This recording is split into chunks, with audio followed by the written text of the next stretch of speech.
I've put myself in a totally different place to share what I'm doing today and what my main goal here is.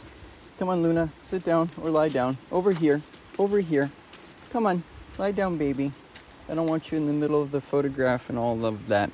So, in order to get color, I've had this set for a while, but I haven't taken it out into the field yet.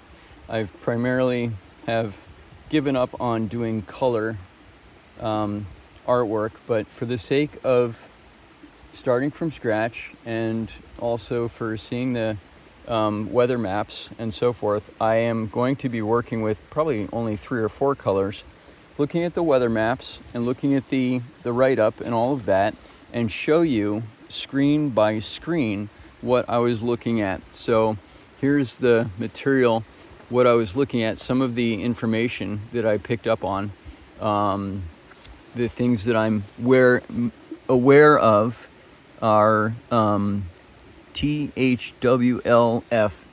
and SIG.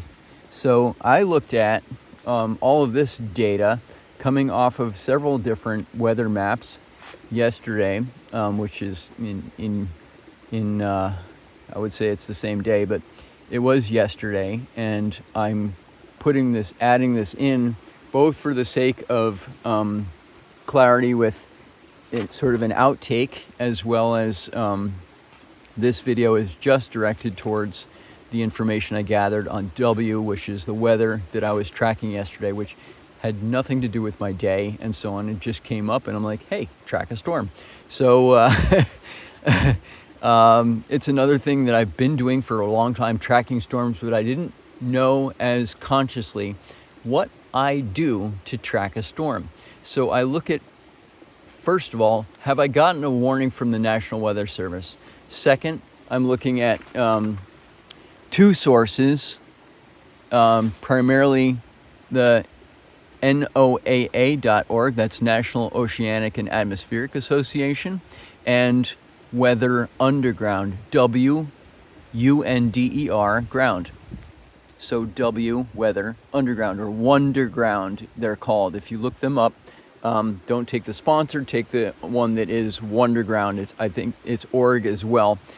So taking those notes and taking a blank piece of paper and a pen and writing down the details which are on the phone, which I can't photograph or can't detail right now. I have to draw them out, and for the sake of seeing that, I'm going to do that, and I'm going to do all of this in time lapse so that you can see that I'm starting with raw material here, and I'm going to do time lapse. I'm also going to pause it here and then because I'm low on battery, and you'll get to see the process as I go of what it takes to put together a weather map and what that looks like on the flip side, so that you have something solid to go by for this series alone, and also going forward, if you look at other things, what you need to do to be ready for a hike, things that you need to have for being safe in the environment if you don't know what you're doing. Weather maps are really good so that you know if you're going into a severe condition and how to prepare for it.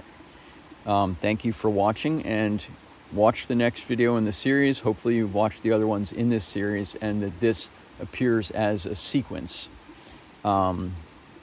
Again, it'll have an episode number on it in here, and it'll have an isolated episode number on it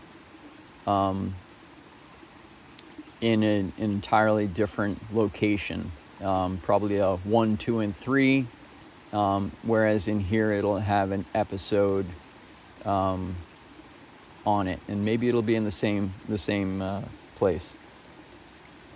But this will give you the background or foundation for when you're at home. If you're going into an area that is remote, you'll have a weather map to look at, not my weather map, but you'll have some resources to look at and to consider what it takes and what I use, what I've utilized for many years and have only upgraded those because they're damn reliable every single time. And while one is less reliable and gives you a weak figure, you get the next day or two pretty well. And then you check the other two sources. One, have you gotten warnings from the National Weather Service? Second one, when you check the National Oceanic and Atmospheric Association, what is their prediction for a week? And then go to Weather Underground, which is your local, and see if there are any severe warnings, and those should come up right away. Scroll down and look at your map, tap on it, blow it up, and blow it up for your area of predictions, and look at the weather fronts around it. So look at the weather fronts, go and tap on one that's aimed towards your area, or blow it up until you can see a triangle in your area, which I described there. See the triangle there? We'll go over that, the steps of getting there and what that looks like, and what that looks like in terms of a diagram, what I'm looking at, and what I think are key points in going forward to finding severe weather and storm chasing. Well, thank you for watching, and stay curious. And stay tuned to this channel because there's a lot more here. Cheers.